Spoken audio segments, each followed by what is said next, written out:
சத்தீஸ்கர் மாநிலத்தில் கடந்த 10 ஆண்டுகளாக தீவிர நடவடிக்கையில் ஈடுபட்டு வந்த 4 முக்கிய நக்சலைட்டுகள் காவல்துறையினரிடம் சரணடைந்துள்ளனர்.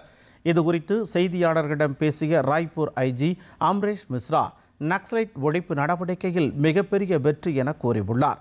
கடந்த 10 ஆண்டுகளாக கரியாபந்த் பகுதியில் தீவிரமாக செயல்பட்டு வந்த இந்த நக்சலைட்டுகள் ஆயுதங்களுடன் சரணடைந்துள்ளதாகவும், இதன் மூலம் நக்சல் அமைப்பில் உள்ள இளைஞர்கள் வன்முறை பாதையை கைவிட விரும்புவது தெரிய வந்துள்ளதாகவும் அவர் குறிப்பிட்டுள்ளார்.